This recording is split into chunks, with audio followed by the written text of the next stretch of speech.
Today, we are honored to be joined by Dr. Nawab Mir Nasir Ali Khan, a respected entrepreneur, diplomat, and the chairman of MAC Projects, who also serves as the Honorary Consul of the Republic of Kazakhstan in Hyderabad. His journey is truly unique from growing up with a royal legacy to building his own identity through business, public service, and international diplomacy. He represents a rare blend of tradition, leadership, and vision, and we are delighted to explore his insights on success, responsibility, and legacy. What makes his story truly special is the way he has balanced heritage with purpose. In a world where legacy can often define a person, Dr. Nawab Mir Nasir Ali Khan has chosen to define himself through action, vision, and service. His experiences across business, diplomacy, and social engagement offer valuable lessons for young leaders who inspire to create meaningful impact while staying rooted in their values. Dr. Khan's contributions have been acknowledged through several prestigious national and international honors. He is a recipient of the Jubilee Medal awarded by the Republic of Kazakhstan for his distinguished service in strengthening bilateral relations. He has also been honored as Asia One Person of the Year at Capitol Hill, Washington, D.C. He received the Congressional Medallion and Congressional Proclamation, formal recognitions recorded in the official proceedings of the United States Congress.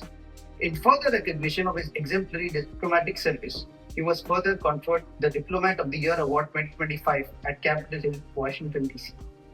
So, to start with the interview, sir, our core intention for this episode is to explore the friction of ethical innovation. Today, we are analyzing how a leader navigates extreme pushback when making an unpopular decision. By examining Dr. Khan's bold pivot to sustainable mass timber in a completed dominated market, we will unpack the real-world application of transformational leadership and conflict resolution.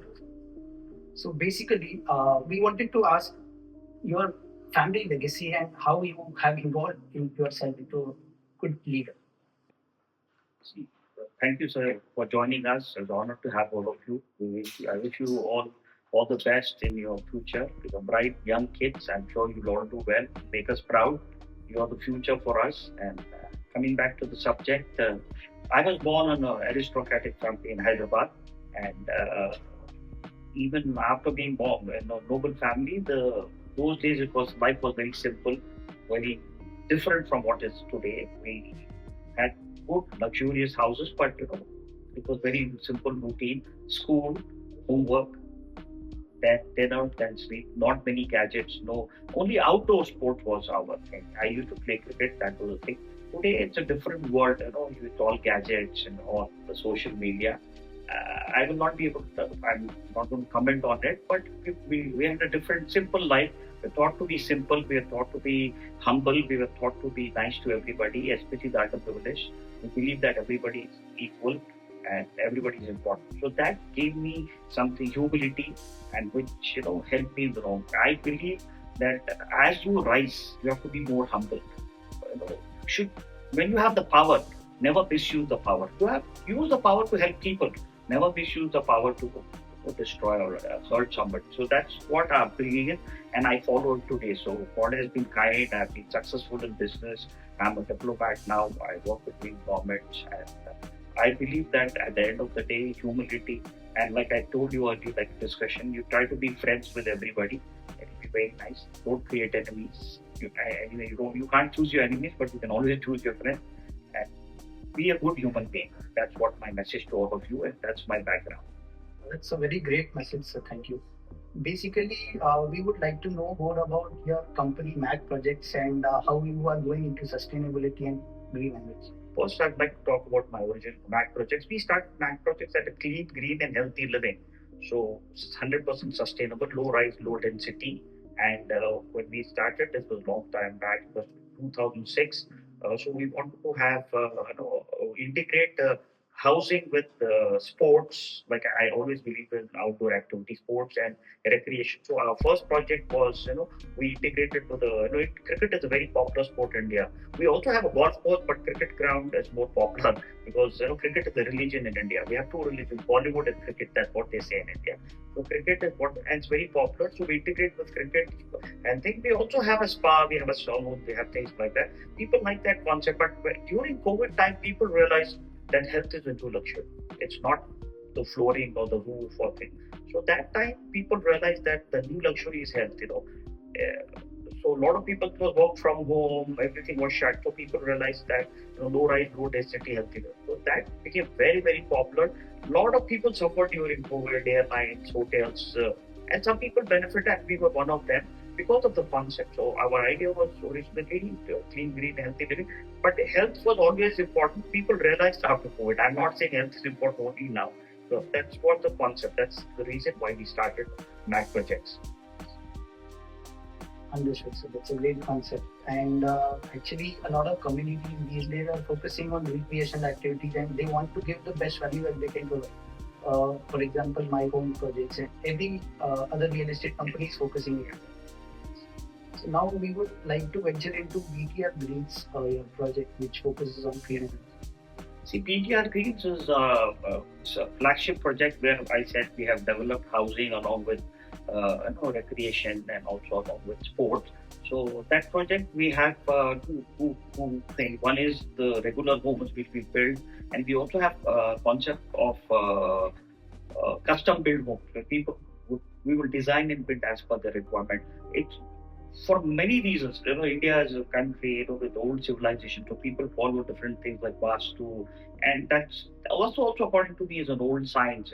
With a direction of wind and light, and so we follow that. So these custom built homes are specifically designed for people who are very particular about this, and more importantly, more specific about healthy living or sustainable thing. And this project is a zero discharge. We have our own water recycling, power to our own power, solar. We have this sewage treatment plants. So we reuse 100% of the water for gardening. So there is zero waste. So it's a net zero kind of a project.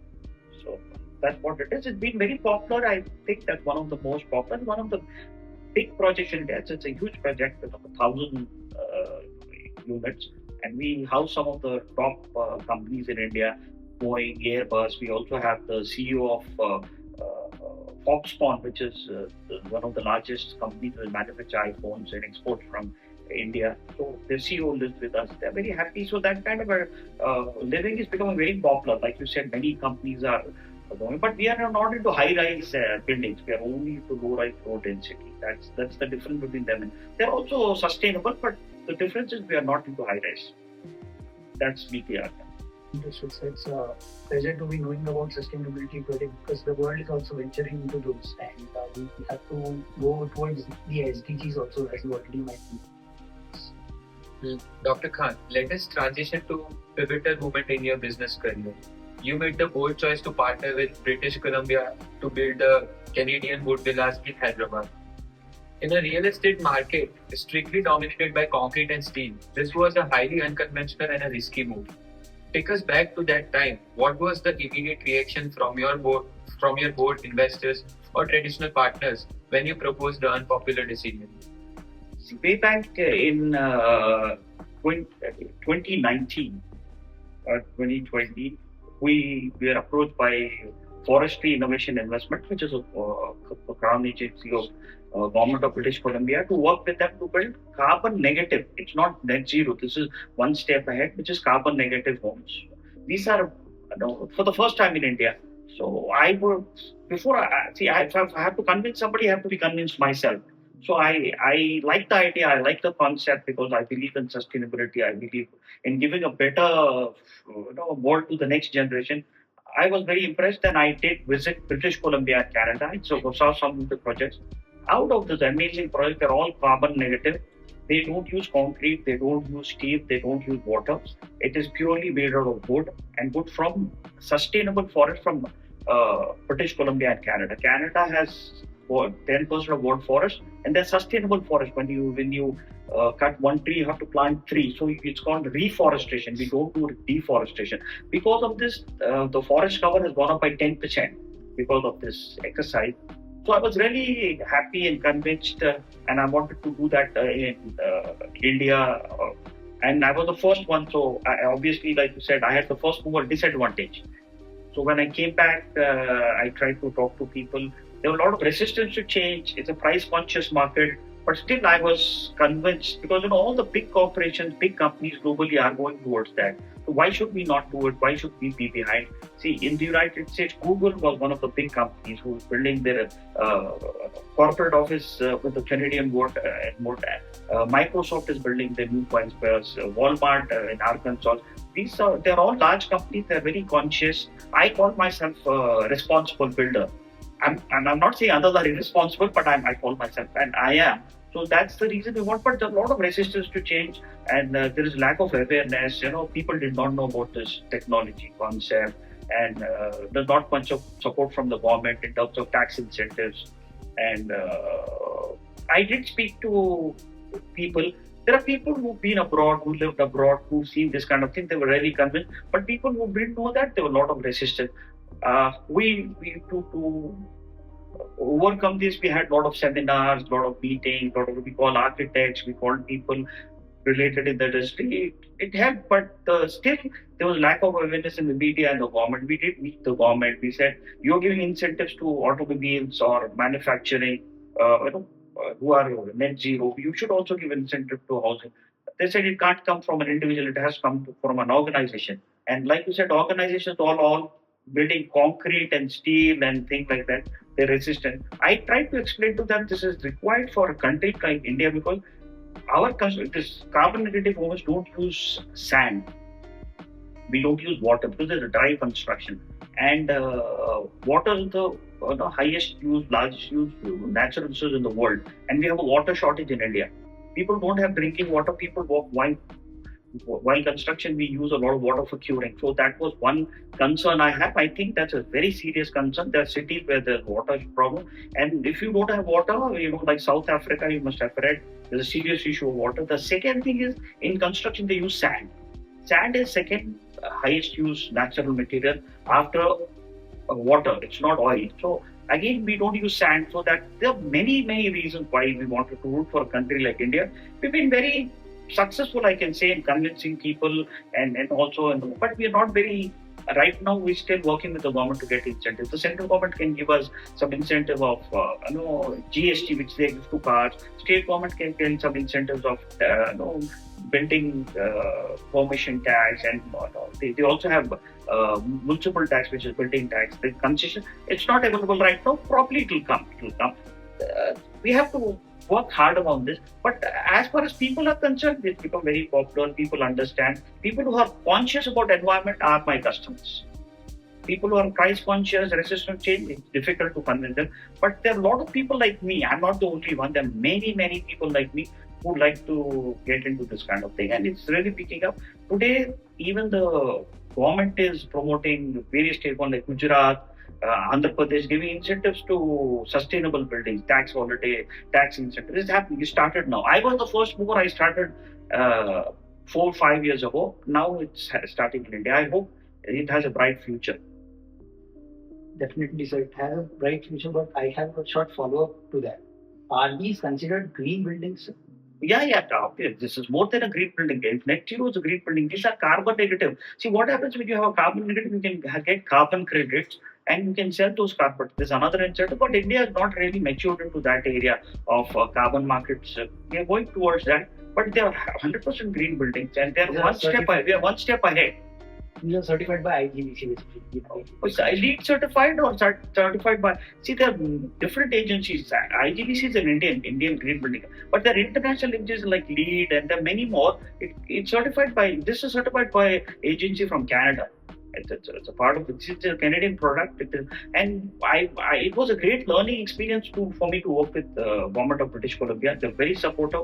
They gave us technology, they gave us manpower, the material, and the project manager was deployed by government of British Columbia on this project, and they trained our people on site so they can understand, because this is not concrete and all that. This is very different. So you need to have people who understand this technology. They really did a lot of hand-holding. They did, and being a Canadian government is very responsible. I love working with the government of Canada because it's very transparent and very honest country. It's a great country to work. Sir, I also have a question. In this situation where you get criticism from everywhere, because you were the first one in the, let's say, country to have this concept in India. So how do you hold yourself? Because you get criticism from industry, maybe from your colleagues. So how do you, as a leader, how do you hold yourself in this situation? It's not just criticism, it's also resistance. That's a bigger problem. They resist all these things. But I am telling you, being a leader who has a vision, commitment, consistency, and never give up. I don't give up. I'm very committed to my thing, and because it's a great idea. It's like I said, I want to give a better world to the next generation. So money belongs to us, but the resources don't belong to us. I tell everybody. So you cannot use everything, end up and leave nothing for the next generation. So you have to be responsible. I tried. A lot of people, like I said, who are like me, who are convinced, but still there are people who are not convinced. So you can't do anything. But now I'm telling you, off late, even the government awareness is very high, and I'm able to. I had a big issue with a lot of people. People, talk negative about it. Media was not very supportive. Some of the media, but mainstream was very supportive. But like I said, I was very committed. I was very consistent, and I didn't want to give up. I didn't give up. You should never give up. That's advice to you, next generation. Yeah. Thank you, sir. So basically, proceeding to the next question. Pushing an unpopular mandate inevitably creates friction. As a leader, how do you navigate the conflict with traditional contractors or stakeholders? And who pushed back hard against this green initiative? And how do you resolve conflict without compromising your vision? See, it was very difficult to get local contractors and local players who would work on this. And that was the reason we had to get manpower from Canada and also training. My biggest strength was the backing from the government of British Columbia. They really backed me all the way. But we had issues from people who got affected with this, who are going to get affected. Obviously, I will not name industry, but there's some industries which are very big, very popular, very powerful, but definitely will be affected by this move. So there's a lot of resistance, but we fought back. We didn't give up. Still there is resistance, but now it's not the same anymore. So the government, see, when you have government on your side, everything will fall in place. So now the government, especially some of the state governments like Chandrababu Naidu and Gujarat, and even Telangana also, our Chief Minister now, current Chief Minister Revant Reddy is working very hard on a new city which is going to build a future city which is going to be a first net zero city in India. So I think there is a lot of focus, lot of effort, lot of support from state government now. So I think I'll get lucky now. It'll be easier. I'm still doing well. I don't have much issue. But with the support from the state government, I think it'll be a big help for us. And it will move much faster than what we expected. And then many more people, we want competition. We don't want our company to be the only company in this. See, we believe in competition. Competition gets the best out of you. The customers benefit out of company. We really want competition. And we're trying hard to bring in more people. I think a lot of people will follow. They follow the leaders. Yeah. And somebody has to be the leader. See, for me, being a leader is not creating more leaders, is creating more followers. So people who should follow and do and make them leaders in the next round. They should be the leaders they should follow and again become leaders. Moving forward, we believe that a core part of transformational leadership is challenging the status quo. How did you get a workforce that has built with concrete for decades to completely unlearn their methods and actually believe in sustainable and low carbon vision? That was the biggest challenge we faced because we didn't get there are no companies who can work on this because it's a new technology, and the product is not about technology is foreign, manpower is not. So luckily, I said we had a lot of support from government. They came, they trained people. They trained the trainer process. They trained some people in Canada. They really, put a lot of time, effort, and money. They spend a lot of it. To be honest, see, being a government, they don't look so much at profit and loss or ownership. It's a government, so they are looking at a long-term thing. Because they're bothered about the global pollution, global warming. Global warming is not local. Pollution in one country can affect many countries. So pollution in China, global warming in China can affect Canada 10,000 miles away. So they're very conscious and in their interest, they really helped us. They trained people, but it was very difficult to get people from the existing contractors, not possible. It was very difficult to train them on a totally new technology, which is totally different. There is no connection. See, concrete is basically, steel and concrete is a very different kind of a technology, whereas what we work is very, very different. Our structure is also made of wood. Like I said, there's no cement, no steel, no concrete. no water. It's just very, very different. We found it very difficult, but with the support of government of British Columbia, they could train people and they could help us, and we were very successful in creating our own team. Now there are many people who are because see what happened. There was not much of demand. Now there is a lot of demand. So many companies are training their manpower, and many companies are getting in that field. I'm talking about contractors, not the developers. So now I think in the long term they will not be a problem. We faced a lot of resistance and a lot of problems. But that's the, I'd say, first mover disadvantage. Understood. So basically, learning a radically new building technique is highly stressful, as you have already mentioned, and mistakes are very costly. So, how do you practically motivate your site workers and managers on the ground? And do you rely on specific performance incentives, or do you focus on building a culture where they feel safe and they don't know how to do something? See, because of the new technology, new product, we had a lot of problems, even in the manpower. But one good thing is, this is a very clean thing. The workers, there's no cement, no steel, no concrete. So, it's a very clean construction. It's very dry, and they love to work there. That's one advantage. And when they go back home, the families are happy. They're coming clean. They're nice. That one side of the story, and it's very safe. But that's not enough. See, we had to give a better incentive or better salary than the current. And we had to do that. That is the biggest. See, money is a big incentive for a lot of people, and it's a good incentive. So we had to first we did free training and get them a new, work in the new area. That was one thing. There are a lot of people who want to work in new areas. These people and the people who employed are very smart. When I start working with them, I realize some of them are qualified, even if they're not very highly qualified, they're very intelligent, very smart. They have a lot of knowledge about things and they want to learn. So I was very happy with the people who worked with me. They really wanted to learn. We gave an incentive. It both worked, but it's not just incentive. Incentive work, but they had that in it. They had that drive to learn something new, do something. They did extremely well. Now they're very happy because they have a lot of opportunity and a lot of areas. There are a lot of jobs for them in that area. Many. So basically, as you mentioned, they're street smart instead of very smart. Yeah, absolutely. Because see, they come up the hard way. And they've learned the hard way. So India, the challenges, they're not formal education at the lower level.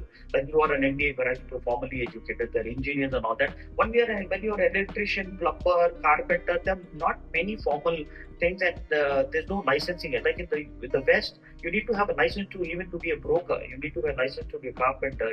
Everything, plumber, electrician. Here, it's a family profession. They learn on their own. They're very smart, very intelligent, but they're not formally educated or formally qualified. But now that is also changing. ITIs used to be earlier, polytechnic. Now we are also training people on site and giving some kind of a training, and also we cannot give diplomas or technique, but we train them and give certificates.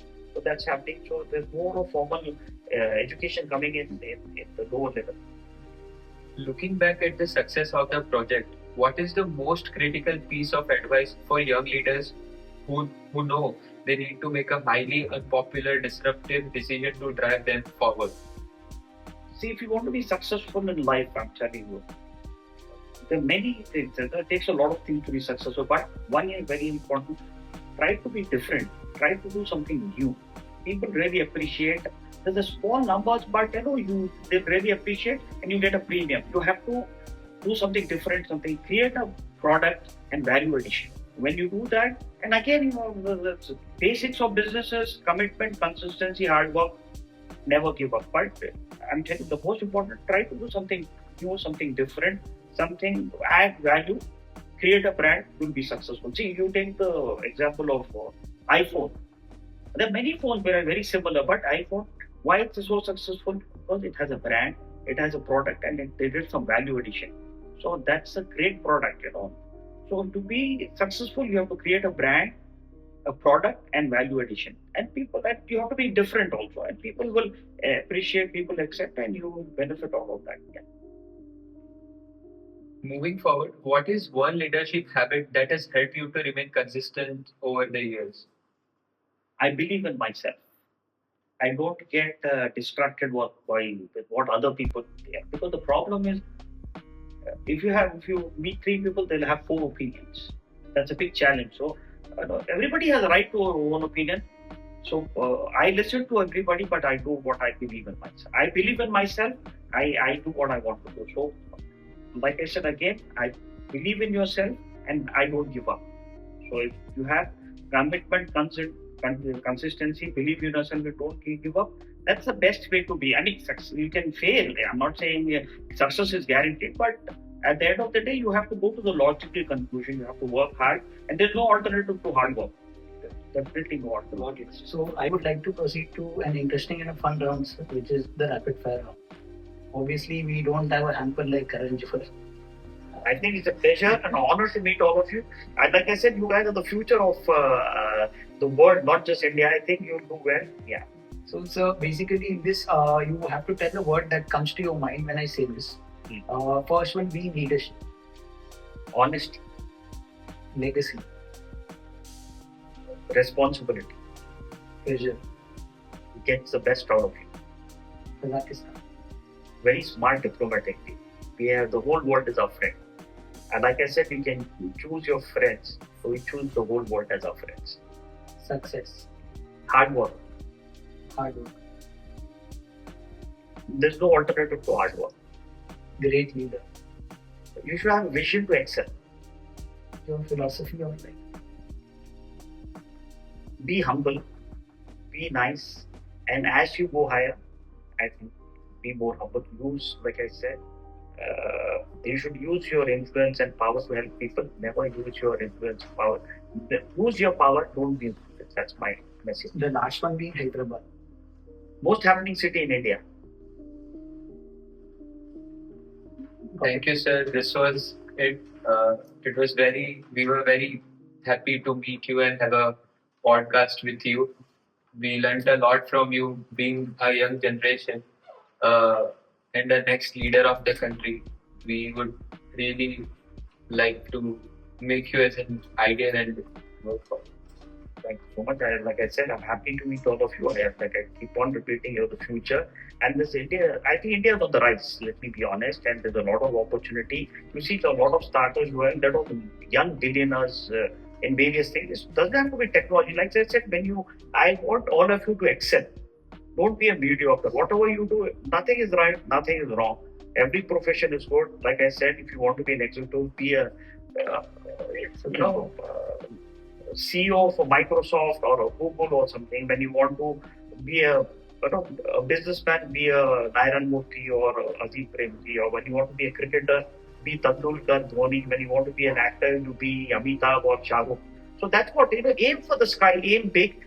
You should have a big dream and a big aim. You'll achieve it. And when somebody can do it, you can do it.